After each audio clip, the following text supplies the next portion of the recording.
আল্লাহর কসম করে বলছি, যারা ইভেন দাওয়াতের কাজ করছে এইসব জায়গায় আমরা যারা দাঁড়ায় আছি না, তাদের অনেকেই ওলামায়ে কেরামের সাথে কোনো তাআল্লুকই না। কোনো সিলেবাস নাই, কোনো পড়াশোনা নাই, কোনো ক্রাইটেরিয়া নাই, কোনো অ্যারাবিক শেখার কোনো ফিকির নাই, কোরআন শেখার কোনো ফিকির নাই, তাফসির শেখার কোনো ফিকির নাই। আসি আমি দাওয়াতের কাজ করতেছি, সুবহানাল্লাহ, মানুষ আমাকে সেলিব্রিটি মনে করে, দ্যাটস অল। এভাবে হয়? এভাবে কি দাওয়াতের কাজ হয়? অথচ নবী সাল্লাল্লাহু আলাইহি ওয়াসাল্লামকে আল্লাহ পাক পড়তে বলছেন। তাহলে প্রথম দরকার আমাদের জ্ঞানতাত্ত্বিক রেভলিউশন। যেটা বললাম যে বিগত 50 বছরে অলরেডি আমাদের ঘরে ঘরে একজন করে আলেম, একজন করে হাফেজ থাকা উচিত ছিল। এটা বিগত 50 বছরের শিক্ষা সিস্টেমটা এমনভাবে সাজানো হয়েছিল যেটা একটা ধর্ম নিরপেক্ষ শিক্ষা সিস্টেম। এটা এই যে একটা ছেলে বসে আছে 30 বছর বয়স, কত অধিকার ছিল যে সে এসএসসি এইচএসসি অনার্স মাস্টার্স লেভেলে এসে কোরআনের অর্থ করার যোগ্যতা অর্জন করবে। এটা তার রাইটস ছিল as a Muslim country, as a civilian হিসেবে তার রাইটস ছিল এটা, যে আমি একজন মুসলিম কান্ট্রি সিভিলিয়ান, আমার রাইটস আছে স্কুলে গিয়ে কোরআন শেখার, কলেজে গিয়ে কোরআনের তাফসীর শেখার, অনার্স লেভেলে গিয়ে হাদিস পড়তে শেখার, হাদিসের মোতালা করার। ইভেন সে মাস্টার্সের পরে ইফতা দেওয়ার মতো যোগ্যতা অর্জন করতে পারতো যদি শিক্ষা সিস্টেমটার মধ্যে সমন্বয় থাকতো। কিচ্ছু করা হয়নি এইসব লেভেলে। 50 বছর ধরে এই জাতিকে শিক্ষা বন্ধ করে রাখা হচ্ছে। কওমি মাদ্রাসাগুলো যদি না থাকতো এই দেশ থেকে ইসলামকে মিটাই ফেলে দিত। শুধু কওমি মাদ্রাসাগুলোর এই মেহনতগুলো যদি না থাকতো তাহলে অরিজিনাল ইসলামকে তারা মিটাই ফেলে দিত বাংলাদেশে। ঠিকই আছে এখন, কিন্তু আমি ওইদিকে যাচ্ছি না, ওইটা অন্য আলোচনা। এটা আমাদের ভিতরের কথা হচ্ছে একজন জেনারেল শিক্ষিত ছেলে যে এদেশের মুসলিম নাগরিক, তার রাইটস আছে প্রাইমারি স্কুলে সে কোরআন তেলাওয়াত করা শিখতে পারে নাই। কেন পারে নাই? পিতা মাতাও তো মাশাআল্লাহ সুবহানাল্লাহ সেই কোয়ালিটি। ছেলে 10 বছরে কিছু শিখুক না শিখুক, বাংলা ইংরেজি অঙ্ক তাকে শিখতে হবে। কোরআন হাদিস এগুলো তো কোনো বিষয়, এগুলো কোনো বিষয় হলো? আপনাদের কাছে আল্লাহর কসম এগুলো দামি নেয়? ওই একদিন দুদিন ওয়াজ মাহফিল আইসার আবেগ দেখা। কোরআন হাদিসের পরে যদি মহব্বত থাকতো ছেলেকে তো আলেম বানাইতেন না, ছেলেকে তো আপনি একজন হাফেজ বানাইতেন কমপক্ষে। আপনি তো ছেলেকে এমনভাবে করে তুলেছেন আপনার জানাতেই পড়তে পারবে না। তো আমাদের এই স্কুল কলেজ পড়ুয়া ছেলে মেয়েদের রাইটস ছিল এগুলো শিখতে পারে নাই। অনার্সে পরে তার বয়স কত? 20 থেকে 25 বছর। 25 বছরে সে 25টা সূরা জানে না, 25টা সূরার নামই জানে না। 25টা সূরার নাম বলতে পারবে। কোরআন বিধান কায়েম করতে আসছেন আপনি, সুবহানাল্লাহ, 25টা হাদিস বলতে পারেন না, 25 জন নবীর নামও বলতে পারে না। ইভেন আমাদের নবী সাল্লাল্লাহু আলাইহি ওয়াসাল্লামের সিরাতের জীবনীটা পাতলা কিতাবটাও সে কখনো জীবনে পড়ে দেখেনি। এই অবস্থা মাস্টার্সেও বিসিএসও সব জায়গায় একই চলছে। বিসিএসের যে ভাইবা হয় সেখানে ইসলাম ধরা হয়? বিসিএসের ভাইবা যখন হয় তখন তাকে কোরআন তেলাওয়াত জিজ্ঞাসা করা হয়? তাহলে আপনি কোরআন তেলাওয়াত করতে পারেন না, রাষ্ট্র চালাবেন কিভাবে? কোরআনের সাথে কোনো তাআল্লুক নাই। তার মানে আপনাদের কনসেপ্ট হচ্ছে রাষ্ট্র আলাদা, কোরআন আলাদা, রাষ্ট্র চালাতে কোরআন লাগে না। আপনার কনসেপ্ট এটাই। হ্যাঁ, না হলে তো কোরআন আপনি আনতেন সিলেবাসে, তাফসির আনতেন, হাদিস আনতেন, সিরাত আনতেন। আপনার কনসেপ্ট হচ্ছে রাষ্ট্র আলাদা, কোরআন আলাদা, হাদিস আলাদা, এগুলো পড়াশোনা আলাদা, ব্যাংকিং সিস্টেম ইকোনমিক্স আলাদা, ইসলাম আলাদা, তাই না? রাজনীতি আলাদা, ইসলাম আলাদা, তারপরে সংস্কৃতি আলাদা, ইসলাম আলাদা, শিক্ষানীতি আলাদা, ইসলাম আলাদা। এই কনসেপ্ট হচ্ছে এদেশের 90% মানুষের কনসেপ্ট। এরা সবাই শিরকের মধ্যে আছে, আল্লাহর কসম করে বলতেছে, সবাই শিরকের মধ্যে আছে। এরা সবাই ধর্মনিরপেক্ষ সেকুলার। বাদ দিয়ে আমরা যারা দাড়ি টুপিওয়ালা কিছু মানুষ আছি, আমরা একটু মৌলবাদী চিন্তা করি আর কি। আমরা চিন্তা করি যে ইসলাম ব্যক্তিগত জীবনেও থাকবে, সংস্কৃতির মধ্যেও থাকবে, শিক্ষানীতিতেও থাকতে হবে, অর্থনীতিতেও থাকতে হবে, ইভেন রাজনীতির মধ্যেও থাকতে হবে। এই কনসেপ্টে না আসলে এখনো মুসলমান হনই নাই। এই কনসেপ্টে না আসা মানে এখন পর্যন্ত কালিমা লা ইলাহা ইল্লাল্লাহ এটা বুঝেনি নাই, আপনি মুখে পড়েছেন, দ্যাটস অল। এই কারণেই তো লা ইলাহা ইল্লাল্লাহ পড়ার পরেও মোদির পা চাটান বসে বসে। এই কারণেই, কারণ ওই লা ইলাহা ইল্লাল্লাহ তো আপনাকে ওটা শিখাই নাই যে আপনি এক আল্লাহর সার্বভৌমত্বের স্বীকৃতি দেন নাই। এই হলো সমস্যাগুলো। তো সমস্যার গোড়ায় অনেক কথা আছে। এখন নবী সাল্লাল্লাহু আলাইহি ওয়াসাল্লাম কিন্তু দাওয়াতের কাজটা এই যে সিরাতের আলোকে যেটা বলছেন সমাজ সংস্কার এবং দিন প্রতিষ্ঠা এবং সমকালীন সব সংকট দূর করা, এটা শুরু করতে হবে জ্ঞানতাত্ত্বিক রেভলিউশন থেকে। পড়াশোনা করা শুরু করে দেন, আদারওয়াইজ আপনাদের সামনে ধ্বংস ছাড়া কিচ্ছু বাকি। কি পড়াশোনা করবেন? অবশ্যই ইসলামিক কারিকুলাম থাকতে হবে। এরপরে আপনি জেনারেল লাইনের পড়াশোনা করেন, কোনো সমস্যা নাই।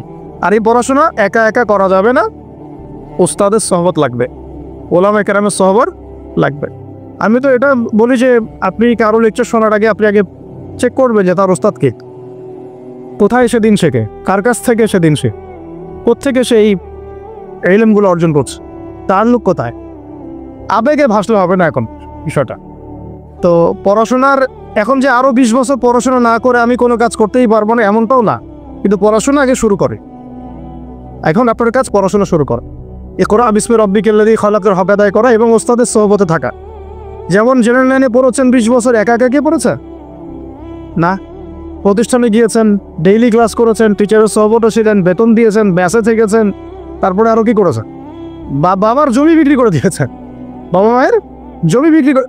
সেম অন্ততপক্ষে এতটুকু যতটুকু আপনি জেনারেল লাইনের জন্য করেছেন, জেনারেল লাইনে যদি যতটুকু করেছেন, ত্যাগ, শ্রম, মেধা খরচ, কষ্ট স্বীকার করা, এর যদি অর্ধেকও যদি দিন শিক্ষার জন্য করতে না পারেন, আপনি নিজেও মুনাফেক। আমরা নিজেরাও মুনাফেক তখন। বেশাক আমাদের মতো নেফাকি আছে। সুবহানাল্লাহ, আপনি একটা ডিগ্রির জন্য একেবারে 20 বছর ঢালতে পারেন, 20 কোটি টাকা ঢালতে পারেন, বাপের জমি বিক্রি করতে পারেন, মেসে থাকতে পারেন, ঢাকা বিশ্ববিদ্যালয়ের সেই লাইফ লিড করতে পারেন, এক বিছানায় 2 জন থাকি, ফ্লোরের মধ্যে ফ্লোরিং করে থাকা, হাজার হাজার লাখ লাখ টাকা খরচ করা, কষ্ট করে সকালে ওঠা, রাত জাগা, পড়া, পরীক্ষা দেওয়া, অ্যাসাইনমেন্ট, কত কি। আমি তো জানি এগুলো, আপনারা তো অনেকে না জান, আমি তো জানি, আমরা তো ইউনিভার্সিটিতে পড়েছি।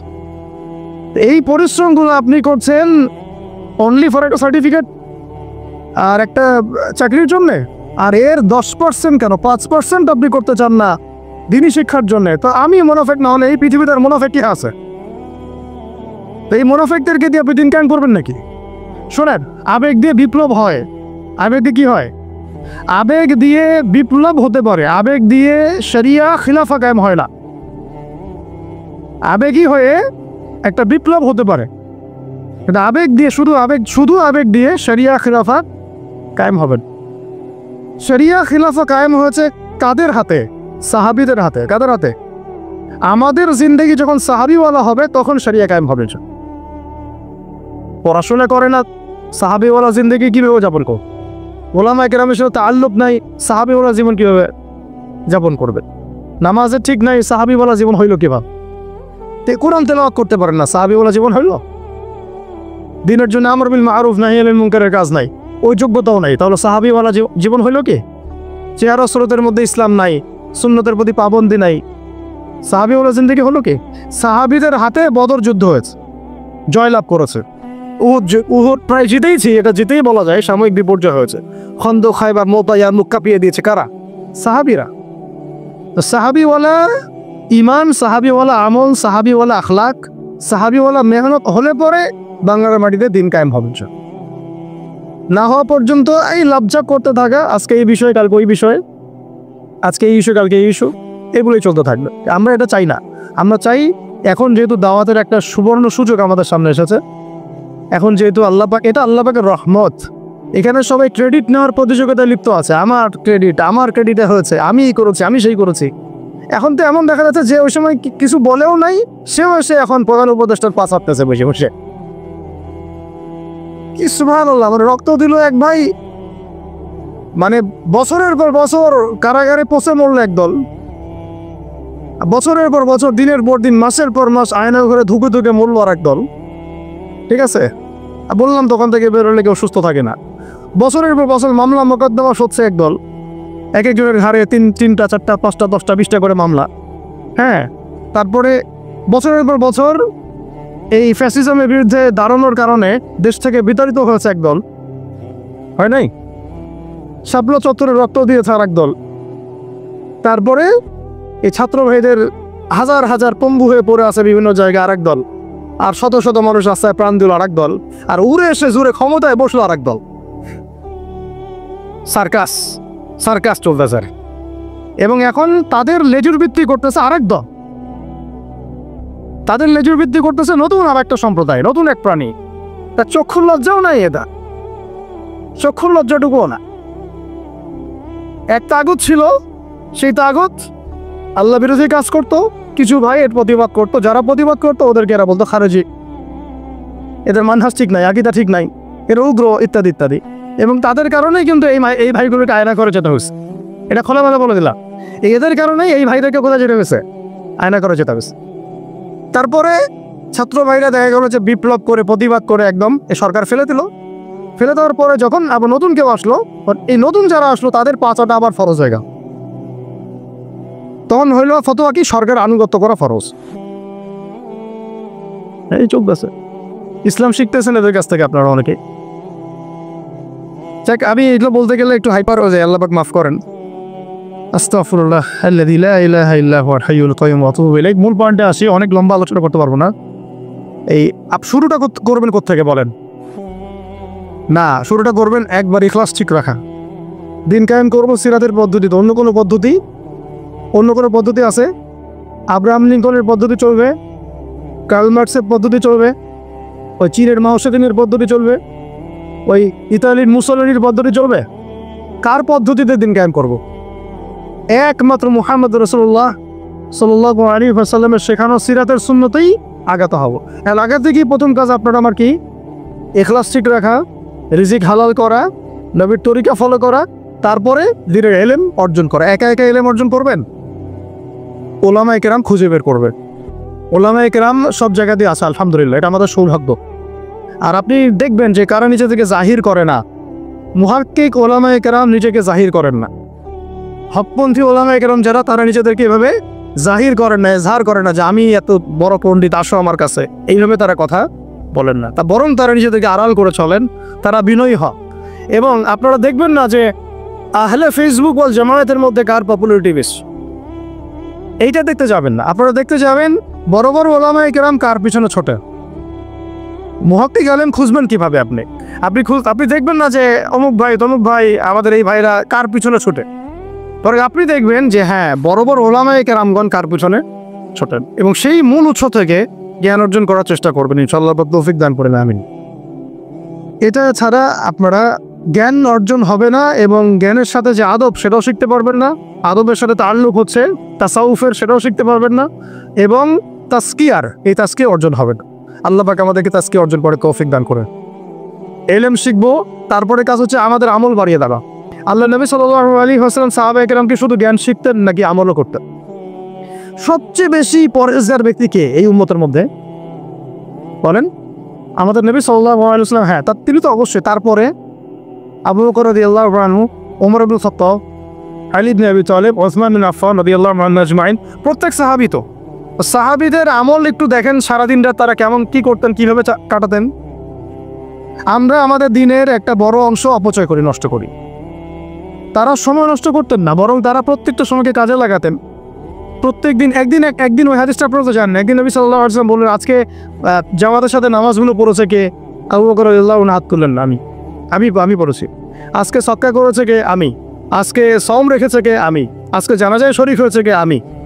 এরকম অনেকগুলো আমলের কথা নবীজি বলেন, সবগুলোই দেখা গেল আবু বকর রাদিয়াল্লাহু আনহু করেছেন। সুবহানাল্লাহ, একদিনে সব আমল। এভাবে তারা দিন কাটাতেন। আপনি আর আমি যদি জুমার দিনে মসজিদে আসি তাহলে তো সমস্যা ভাই, আমাদের দ্বারা তো হবে না। আল্লাহ পাক আমাদেরকে যেন ইসলাহ করার তৌফিক দান করেন, আমিন। আমল বাড়িয়ে দেওয়া। এবার দেখেন, এবার এই জায়গাটুকু বুঝেন, নবী সাল্লাল্লাহু আলাইহি ওয়াসাল্লাম দাওয়াতের কাজ শুরু করে প্রথমেই প্রকাশ্য দাওয়াত কিন্তু দেন নাই। প্রথমে তিনি 3 বছর, কত বছর? তিনটা বছর তিনি গোপনে দাওয়াত দিয়েছে। কত বছর? 3 বছর গোপনে দাওয়াত দিয়েছে। এখন এই গোপনে দাওয়াত দেওয়ার পরিবেশ আমাদের এখানে দরকার নাই। কেন নাই? কারণ আমাদের এখানে স্পষ্ট দাওয়াত হয়ে গেছে না? এখন তো আমাদের এখানে মক্কার মতো অবস্থা না যে আবার প্রথম 3 বছর গোপনে দাওয়াত দিতে হবে কি? এখন আরো বরং প্রকাশ্যে দাওয়াত দিতে, আলহামদুলিল্লাহ। এই যে বলছিলাম যে এটা আল্লাহ পাকের রহমত যে আমরা এই সময়টা পেয়েছি। এখানে কারো কিন্তু ব্যক্তিগত কোনো ক্রেডিট নেওয়ার সুযোগ নাই। এই যে এখন দাওয়াতের একটা উত্তম প্ল্যাটফর্ম পাওয়া যাচ্ছে, ক্ষেত্র পাওয়া যাচ্ছে, খোলাভাবে কথা বলা যাচ্ছে, এটা কারো রহমত। এটাকে কাজে লাগিয়ে আরো 5 বছর 10 বছর আমাদেরকে দাওয়াত দিতে হবে। কিসের দাওয়াত? দিন কায়েমের দাওয়াত। কিসের দাওয়াত? ইসলাম ব্যক্তি জীবনে আছে, ইসলামকে এখন নিয়ে যেতে হবে সমাজে, ইসলামকে নিয়ে যেতে হবে অর্থনীতিতে, ইসলামকে নিতে হবে রাজনীতির মধ্যে। ইসলাম যখন সমাজে, অর্থনীতিতে, সংস্কৃতিতে, শিক্ষানীতিতে এবং রাজনৈতিক ক্ষেত্রে যাবে, তখন আমরা ইনশাল্লাহ চূড়ান্ত বিজয় লাভ করবো। এখন যদি পার্শ্ববর্তী শত্রু রাষ্ট্রগুলো আমাদেরকে আক্রমণ করে, আপনি তো ব্যক্তিগতভাবে জিহাদের ঘোষণা দিতে পারবো না, পারবেন? কিন্তু এখন যদি আপনার হাতে রাজনৈতিক ক্ষমতা থাকতো, তাহলে আমরা দেখাই দিতাম যে একজন সাইফুরকে মারলে কতজনের লাশ পাওয়া, একজন ফেলানিকে যদি কাঁটাতারে ঝুলাই দেওয়া হয়, ওরকম 10টা বিএসএফকে মারার ক্ষমতা আমাদের আছে। এই শক্তি সামর্থ্য আমাদের ভাইদের আছে। আমাদের দাওয়াতের কাজ শুধু আমভাবে জনগণের মধ্যে করলে হবে না, পুলিশের মধ্যে দাওয়াতের কাজ করতে হবে, র্যাবের মধ্যে দাওয়াতের কাজ করতে হবে, আমাদের আনসারদের মধ্যে দাওয়াতের কাজ করতে হবে, বিজিবির ভাইদেরকে প্রশিক্ষিত করতে হবে। সবচেয়ে বড় কথা, আমাদের সেনাবাহিনীকে, বিমান বাহিনীকে শক্তিশালী করতে হবে। অত্যাধুনিক অস্ত্র তাদের হাতে থাকতে হবে এবং তাদের মধ্যে সব কিছুই আছে, মাশাআল্লাহ, পটেনশিয়াল আছে, প্রতিভা আছে, শারীরিক শক্তি আছে, ট্রেনিং আছে। ইমানটাকে মজবুত করতে হবে, তাদেরকে ইমানের দর্শ দেওয়া লাগবে। আপনারা যারা শুনবেন এগুলো লেকচার, অনলাইনে গেলে শুনবেন তারা ইনশাআল্লাহ। শুধুমাত্র জাতিসংঘের একটা মিশনকে জীবনের লক্ষ্য বানাবেন না আপনারা। জাতিসংঘের একটা মিশনে যাওয়া আপনার জীবনের লক্ষ্য না। আপনাকে যদি আল্লাহ পাক প্রশাসনিক দায়িত্ব দিয়ে থাকেন, আল্লাহর জন্যে শহীদ হওয়াটা আপনার জীবনের সবচেয়ে বড় সৌভাগ্য। এইদিকে আমরা তো তাদেরকে এখন হাঁটাতে পারছি না, কারণ ওই ক্ষমতা আপনার আমার হাতে নাই। ইসলামকে ওই রাজনৈতিক জায়গায় নিতে হলে সিরাতের সুন্নতে আগাতে হবে। আল্লাহ পাক তৌফিক দান করুন। এবার প্রকাশ্যে দাওয়াত শুরু হলো 4 নম্বর বছর থেকে 10ম বছর পর্যন্ত। এই প্রকাশ্যে দাওয়াত যখন শুরু হয়েছে, তখনই ব্যাপক নির্যাতন শুরু হয়েছে, ব্যাপক নির্যাতন। এই অবস্থানটা আমরা পার করেছি বিগত সময়গুলোতে, এখনো পার করছি, তাই না? এই অবস্থাটা কিন্তু আমরা আগেও পার করেছি, এখনো পার করছি। যারাই প্রকাশ্যে পরিপূর্ণ ইসলামের কথা বলছেন বা বলেছেন, কোনো না কোনোভাবে তারা হ্যারাসমেন্টের শিকার হয়েছে, কোনো না কোনোভাবে, ফিজিক্যালি অথবা মেন্টালি অথবা রাজনৈতিকভাবে অথবা মামলা মোকদ্দমা অথবা গুম অথবা একেবারে ক্রসফায়ার অথবা দেশ ত্যাগ, কিছু না কিছু ওটা তাকদিরে নসিব হয়েছেই। এটা তরুণরা একটু ভালো করে বুঝবেন। মক্কায় কত বছর ছিলাম আমরা? 13 বছর। কত বছর? 13 বছর। এই 13 বছরে কিন্তু আমাদের কোনো রাজনৈতিক ক্ষমতা ছিল না, ছিল কোনো রাজনৈতিক ক্ষমতা ছিল না, এমনকি কোনো সামাজিক ক্ষমতা আমাদের ছিল না। আমরা দাওয়াতের কাজ করছিলাম, তাবলীগের মেহনত করছিলাম এবং তাজকিয়া অর্জন হচ্ছিল, কোরআন শেখানো হচ্ছিল, দারুল আরকামে দিনের মোজাকারা প্র্যাকটিস হচ্ছে। আমাদের কিন্তু কোনো রাজনৈতিক ভিত্তি মক্কায় নাই। এই কারণে মক্কাতে কিন্তু সশস্ত্র জিহাদেরও আয়াত নাজিল হয় না, হয়েছে? হয় না। মদিনায়, এখন মদিনা থেকে যখন 6 জন যুবক আসলেন, এই 6 জন যুবকের নেতার নাম আসাদ বিন জুরারাহ রাদিয়াল্লাহু আনহু। তো তিনি এসে যখন বায়াত করছেন নবীর কাছে, তিনি আগে থেকে জানতেন যে শেষ জামানে একজন নবী আসবে। কি আসবে? ঠিক আমরা এখন যেমন জানি যে শেষ জামানে একজন নবী আসবেন, তার নাম হচ্ছে ঈসা আলাইহিস সালাম, যার হাতে বাইতুল মুকাদ্দাস বিজয় হবে এবং এই জায়গায় তিনি ইসলামী খেলাফত কায়েম করবেন, যিনি মাসিহুদ দাজ্জালকে হত্যা করবেন। তারও আগে যেমন ইমামুল মেহদি আসবেন, এটা আমরা যেমন জানি, ওই 6 জন যুবক আগে থেকে জানতেন যে শেষ জামানে একজন নবী আসবেন কুরাইশদের সবচেয়ে বড় গোত্র থেকে, এবং যার নাম হবে আহমেদ। কি নাম হবে? এটা তারা কোত্থেকে জানছেন? আগের তাওরাত ইনজিলে লেখা আছে, আগের তাওরাতে ইনজিলে লেখা আছে। এই জন্য আমরা বলি যে শেষ জামানার জ্ঞান অর্জন করাটা খুব জরুরি, নাহলে আমরা কখন কি হচ্ছে এটা মোটটা বুঝতে পারবো না। এই পড়াশোনাগুলো আমাদের সিলেবাস থেকে আমরা উঠিয়ে দিচ্ছি। আমি খুব দুঃখ পাই একটা জিনিস দেখলে, ইভেন মাদ্রাসার সিলেবাসে দাজ্জাল কেন্দ্রিক কোনো সাবজেক্ট নাই, থাকা দরকার ছিল, কারণ শেষ জামানার সবচেয়ে বড় ফিতনাই তো দাজ্জাল। ওইটা সম্পর্কে আমার আলোচনা দরকার ছিল তো, এবং ওই সংক্রান্ত হাদিসগুলো অনেক মিস্টেরিয়াস, ওগুলোর অনেক ব্যাপার আছে, ব্যাখ্যা বিশ্লেষণ যারা দরকার সবার, আমরা এটা আলোচনা করছি না। আর আপনাদের শিক্ষা সিস্টেমে তো নাই, জেনারেলদের মধ্যে তো নাই। এখানে তো বললাম 25 বছরের সিরাতই নাই। যাই হোক, আল্লাহ পাক যেন এমন শিক্ষানীতি আমাদেরকে প্রণয়ন করে তৌফিক দান করেন, যার মধ্য দিয়ে একজন ব্যক্তি উভয় শিক্ষায় শিক্ষিত হবে ইনশাআল্লাহ। এই যে ইয়াসরিবের 6 জন যুবক, তারা যখন ইসলাম কবুল করে চলে গেল, তারা বসে থাকে নাই। যুবকরা এটা ভালো করে শোনেন, তারা ইসলাম কবুল করার পরে কেউ বসে থাকে না, তারা দাওয়াতের কাজ করতে থাকলেন। মদিনায় গিয়ে, কোথায়? মক্কাও অমুসলিম রাষ্ট্র, মদিনাও কি তখন কিন্তু অমুসলিম রাষ্ট্র, তখন কিন্তু সবাই মদিনার ইসলাম কবুল করে নাই। আর আমরা বসে আছি বাংলাদেশে মুসলিম রাষ্ট্রে, তাও দাওয়াতের কাজ নাই। কথা বুঝতে পারছেন? তারা অমুসলিম রাষ্ট্রে নিজের জীবনের ঝুঁকি নিয়ে, তারা তো তখন সবাই কাফের, মুশরিক, তাই না, মূর্তি পূজারী, তাদের মধ্যে দাওয়াতের কাজ করেছে। যেমন ভারত একটা রাষ্ট্র, এটা একেবারে মূর্তি পূজার রাষ্ট্র, তাই না? গরুর গোবর টোবর খেয়ে বেড়াচ্ছে। তো এইরকম রাষ্ট্রে তারা দাওয়াতের কাজ করেছেন, তাওহীদের কালিমা লা ইলাহা ইল্লাল্লাহর কথা বলেছে। আর আমাদের এই দেশে কথা বলতেই কলিজা কাঁপে। বিষয়টা বুঝতে পারেন, তারা সাহাবীদের সাথে আমাদের কত পার্থক্য, তাই না? তো তারা ওই মদিনায় এবার দাওয়াতের কাজ করতে থাকলেন, আর দাওয়াতের কাজ করতে করতে পরের বছর 12 জনকে ইসলাম কবুল করালেন। কতজন? এবার 12 জন মিলে আবার আসছেন পরের বছর আকাবার বায়াতে। এই 12 জনকে নবী সাল্লাল্লাহু আলাইহি ওয়াসাল্লাম বায়াত করালেন। বায়াত একটা কিন্তু গুরুত্বপূর্ণ বিষয় ইসলাম। আপনি মুখে মুখে একজনকে ভালোবাসেন, হ্যাঁ অমুক আলেমকে আমি খুব ভালোবাসি, অমুক ওস্তাদকে, অমুক শায়েখকে আমি খুব ভালোবাসি, কিন্তু আপনি তার হাতে বায়াতবদ্ধ না।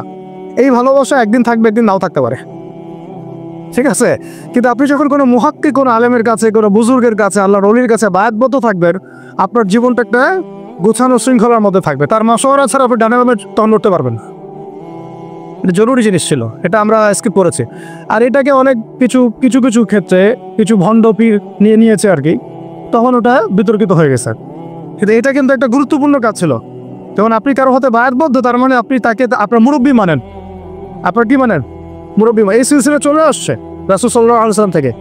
এখন এই 12 জনকে নবীজি বায়াত করালেন। এই 12 জন একটা রিকোয়েস্ট করলো, ইয়া রাসূলুল্লাহ, আমাদের মদিনা একটা উর্বর জায়গা, আপনি যদি আপনার সাহাবীদের মধ্যে একজন যোগ্য সাহাবীকে পাঠাতেন, তাহলে উনি গিয়ে মদিনায় দাওয়াতের কাজ করতো, তাহলে ইসলাম আরও সম্প্রসারিত হতো। এটা কাদের কথা ছিল? এই 12 জনের। তো এবার নবী সাল্লাল্লাহু আলাইহি ওয়াসাল্লাম, সুবহানাল্লাহ, আবু বকর রাদিয়াল্লাহু আনহুকে না, উমর রাদিয়াল্লাহু আনহুকেও না, হামজা রাদিয়াল্লাহু আনহুকেও না, হ্যাঁ আর কে, আব্দুর রহমান বিন আউফ রাদিয়াল্লাহু আনহুকেও না, জান্নাতের সুসংবাদ প্রাপ্ত 10 জন সাহাবীর যে লিস্ট আছে, এই লিস্টের কোনো সাহাবীকে তিনি পাঠালেন না। বরং তিনি একজন ধনীর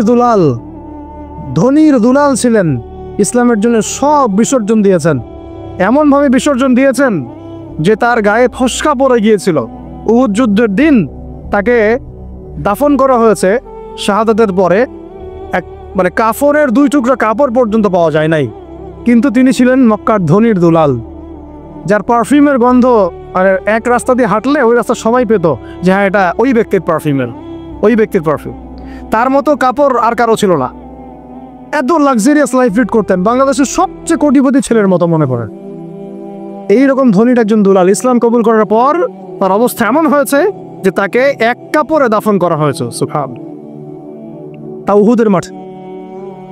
বিখ্যাত সাহাবী, বিখ্যাত দাঈ ইলাল্লাহ, তার নাম মুসআব বিন উমাইর রাদিয়াল্লাহু আনহু। মুসআব বিন উমাইর নাম মুখস্থ করতে ইনশাআল্লাহ, এইগুলা মুখস্থ করার উচিত। বাংলাদেশের মানুষ মানে কি বলবো, যে জয় বাংলা শব্দটা যতবার বলছে সাল্লাল্লাহু আলাইহি ওয়াসাল্লাম ততবার বলে নাই। এমন একটা জাহালাত। যারা আপনারা ধর্মনিরপেক্ষ রাজনীতি করেন, তারা আপনাদের নেতাদের নাম যতবার নেন, রাসূলের নামও ততবার নেন না। আবার আপনারা যারা ধর্মনিরপেক্ষ রাজনীতি করেন, আপনারা আপনাদের নেতার নাম যতবার নেন দিনে, আল্লাহ রসুলের নামও ততবার নেন না। তাহলে কিভাবে আপনাদের দ্বারা আমাদের কম সফল হবে? কিভাবে সফল হবে?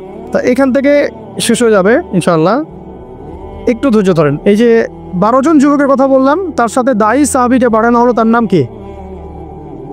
এবার শোনেন, এই সাহাবী রাদিয়াল্লাহু আনহু 1 বছরের মধ্যে, কত বছর? 1 বছর দাওয়াতি কাজ করে তিনি পুরা মদিনার 75টা ফ্যামিলিকে ইসলাম কবুল করেছে। কতটা? এবার তার পরের বছর এই 75টা ফ্যামিলি আল্লাহর নবীর কাছে এসেছে সাল্লাল্লাহু আলাইহি ওয়াসাল্লাম। ইয়া রাসূলুল্লাহ, আমরা ইসলাম কবুল করতে চাই। আমরা জানি মক্কাতে আপনি নির্যাতিত, আপনার সাহাবীরা নিপীড়িত, আপনি আপনার সাহাবীদেরকে নিয়ে আমাদের মদিনা চলে আস। নবীজি সাল্লাল্লাহু আলাইহি ওয়াসাল্লাম বায়াত করালেন কয়েকটা বিষয়ের। আল্লাহর সাথে কাউকে শরীক করবে না, চুরি করবে না, জিনা করবে না, একে অপরকে মিথ্যা অপবাদ দিবে না, সৎ কাজে আদেশ করবে, অসৎ কাজে নিষেধ করবে, আমার আনুগত্য করবে, সুখে দুঃখে আমার আনুগত্য করবে, সচ্ছল অসচ্ছল উভয় অবস্থায় আল্লাহর পথে দান করবে। ঠিক আছে, আমি যদি মদিনায় যাই বা যখন যাব, তখন আমাকে আর আমার সাহাবীদেরকে এমনভাবে তোমরা প্রোটেক্ট করবা যেভাবে তোমরা তোমাদের স্ত্রী সন্তানকে করো। তোমরা কি রাজি আছো? একজন সাহাবী বলছেন যে ইয়া রাসূলুল্লাহ, ফামা লানা ইযা ফাআলনা যালিক, আমরা যদি এটা করি তাহলে কি পাবো? নবীজি বলছেন আল জান্নাহ, জান্নাত পাবে। কিভাবে? জান্নাত পাবে। তখন আয়াত নাযিল হয়েছে, ওই যে সূরা তাওবার 111 নম্বর আয়াতটা, ইন্নাল্লাহা আশতারা মিনাল মুমিনিনা আনফুসাহুম বিআন্না লাহুমুল জান্নাহ। ওই যে ওই আয়াতটা, ইয়াকাতিলুনা ফি সাবিলিল্লাহি ফায়াকতুলুনা ওয়া ইউকতালুন। এই যে পুরো আয়াতটা নাযিল হয়েছে কিন্তু এখানে পুরো নেশনটাকে এখন কোথায় যেতে হবে? এই মদিনা রাষ্ট্রে যেতে হবে। আমরা এখনো মদিনা রাষ্ট্রে যেতে পারি নাই। এবার আমরা 75টা ফ্যামিলি চলে গেলাম মদিনায়, মক্কায় আমাদের কেউ নাই। গুটি কয়েক মানুষ আছেন যারা যেতে পারেনি, মাযুর। বেশিরভাগ চলে গেছেন কোথায়? মদিনায়। আর কিছু আছেন আবিসিনিয়ায়, কিছু আছেন কোথায়? আবিসিনিয়ায়, কিছু আছেন মদিনায়। এই হলো মদিনায় হিজরত। হিজরত করার পরে মসজিদ নির্মাণ করা হয়েছে। কি নির্মাণ করা হয়েছে? মসজিদ। মসজিদটা একটা পার্লামেন্টের মতো ছিল, শুধু নামাজ রোজার জায়গা না, একটা পার্লামেন্টের মতো, একটা সংসদের মতো। এখান থেকে ডিসিশন পলিসিগুলো মেকিং হতো। তারপরে আনসার যারা ছিলেন সেখানে সাহায্যকারী, তারা হলেন আনসার। আর যারা হিজরত করে গেলেন তারা হলেন মুহাজির। নবীজি আনসার আর মুহাজিরদের মধ্যে ভ্রাতৃত্বের বন্ধন স্থাপন করলেন। এই যে আমাদের দরকার এখন ঐক্যের প্ল্যাটফর্ম। কি দরকার? ঐক্যের প্ল্যাটফর্ম। সেখানে তারা ভূখণ্ড পেলেন, রাষ্ট্র ক্ষমতা পেলেন, ভ্রাতৃত্বের বন্ধন হলো, পার্লামেন্টের মতো মসজিদ হয়ে গেল। এবং ওখানে ইহুদিরা ছিল, আরও কিছু মুশরিকরা ছিল, তাদের সাথে মদিনা সনদ বা একটা চুক্তি হলো, এটা একটা কনস্টিটিউশন, সংবিধান হলো। এই জায়গায় আমরা এখনও যেতে পারি না। যেতে পারছি? আমাদের সেরকম আলাদা কোনো স্বতন্ত্র ইসলামিক কান্ট্রি নাই, আমাদের সেরকম ইসলামিক কোনো কনস্টিটিউশন নাই, ইসলামিক আমাদের মধ্যে ইভেন ভ্রাতৃত্বের বন্ধনও নাই। ওই রকম কোনো একজন আমির এবং একটা জামা আমাদের মধ্যে এখন নাই। এখন আমরা মদিনা রাষ্ট্র কায়েম করতে পারি নাই। মদিনা রাষ্ট্র কি সেকুলার রাষ্ট্র ছিল? ধর্মনিরপেক্ষ রাষ্ট্র ছিল কি? মদিনা রাষ্ট্র কি জাতীয়তাবাদের আদলে গড়ে উঠেছে, বা কমিউনিজমের আদলে গড়ে উঠেছে, গণতন্ত্রের আদলে? মদিনা রাষ্ট্র গড়ে উঠেছে শরিয়ার আদলে, মানে কোরআন এবং সুন্নাহর বিধানের আদলে। ওখানে কি অন্য ধর্মের মানুষরা ছিল না? ছিল। তাদের সাথে কোনো কনফ্লিক্ট হয়েছে? তাদের অধিকার খর্ব করা হয়েছে? হ্যাঁ, তাদের সাথে জুলুম হয়েছে? না, বরং তাদের সাথে আমরা হৃদ্যতা মহব্বতের সম্পর্ক রেখে চলেছি, যতক্ষণ পর্যন্ত না তারা কোনো ফল্ট করেছে। যেমন বনু কুরাইজা ফল্ট করেছে, ওর সাথে যুদ্ধ হয়েছে, বের করে দিয়েছে। বনু নাজির ফল্ট করেছে, ওকে বের করে দেওয়া হয়েছে। বনু কাইনুকা ফল্ট করেছে, ওকে বের করে দেওয়া হয়েছে। যখন যে চুক্তি ভঙ্গ করেছে তখন তার সাথে আমরা আক্রমণাত্মক আচরণ করেছি, শাস্তিমূলক। কিন্তু যতক্ষণ পর্যন্ত ওরা চুক্তি ভঙ্গ করে নাই, আমরা সবাই মিলে একটা ঐক্য সংহতি রক্ষা করেই চলেছে। আমরা কি এখন ওরকম কোনো রাষ্ট্র পেয়েছি? এখন আমাদের সামনে এইরকম একটা মদিনা রাষ্ট্র গড়ার ফিকির করতে হবে। এই জায়গায় যদি ইসলামকে আমরা নিতে না পারি বাংলার জমিনে, তাহলে না হবে মদিনা, আর না হবে সেখান থেকে কোনো মক্কা বিজয়। মক্কা বিজয় কি আগে হয়েছে না আগে মদিনা রাষ্ট্র কায়েম হয়েছে? তো মদিনা রাষ্ট্র কায়েম করার আগেই আমাদের অনেক আমির সাহেব তারা আবার গণক্ষমা ঘোষণা করছেন। মন খারাপ করেন আপনারা আবার? হ্যাঁ, আমাদের অনেক আমির কি করছেন? গণক্ষমা ঘোষণা করছেন। আপনি তো মক্কা বিজয় করেন না এখন যে গণক্ষমা ঘোষণা করব। কেন গণক্ষমা ঘোষণা করব? কোন অধিকারে? কোন রাইটসে? তারা তো জুলুমের উপর জুলুম করেছে, জুলুমের উপর জুলুম, হত্যার উপর হত্যা, গুমের উপর গুম, খুনের উপর খুন, ক্রসফায়ারের উপর ক্রসফায়ার। আপনি কে গণক্ষমা করা?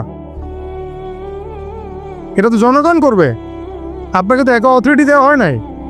আর আপনি তো মদিনা রাষ্ট্রের আমিরও নন, আর মক্কা বিজয়ের আমিরও নন। এই যে অতিরিক্ত ডিপ্লোমেসি অ্যাপ্লাই করতে যান আপনারা, গণতান্ত্রিক রাজনীতি যারা করতে যান, আপনারা সিরাতের সুন্নত থেকে হারায় যান। এ সিরাতের সুন্নত না। আমাদের এখন যাইতে হবে মদিনা রাষ্ট্রে। তো মদিনা রাষ্ট্র কি এটা আগে বুঝবেন। একটা নির্দিষ্ট রাষ্ট্র যেটা আমাদের আছে, মাশাআল্লাহ আছে, তো বাংলাদেশ যদি ধরি আছে তো একটা রাষ্ট্র।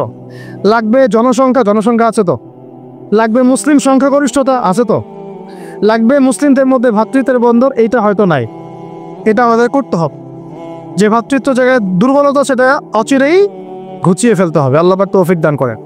লাগবে ইসলামিক সংবিধান আছে নাই, 50 বছরও হয়েছে, তাহলে এখন সংবিধান সংস্কারের প্রশ্ন আসলে সবাইকে জবাব দিতে হবে, হ্যাঁ সংস্কার চাই, ইসলামিক সংবিধান চাই, বাস খালাস। ওইটা না হলে তো আপনার রাষ্ট্র ইসলামিক হবে না। ওইটা না হলে কি রাষ্ট্র ইসলামিক হবে? আমাদের আবেগ, কেউ লিখে দিল উপরে বিসমিল্লাহির রহমানির রহিম, মানবরচিত সংবিধানের উপরে লিখে দিল বিসমিল্লাহির রহমানির রহিম। বাঙালি তো একদম আবেগে মাতোয়ারা। আরে বাপরে বাপ, আমাদের তো সংবিধানে বিসমিল্লাহ আছে। বিসমিল্লাহ বলে ভাই মদ খেলে লাভটা কি? নিচে তো মদের লাইসেন্সের দেওয়ার কথাও আছে, নিচে তো ট্রান্সজেন্ডারও আছে, নিচে তো আরো অনেক কিছুই আছে, সমকামিতাও আসতেছে। তো বিসমিল্লাহ উপরে থাকলে আমার লাভ কি আর ক্ষতি?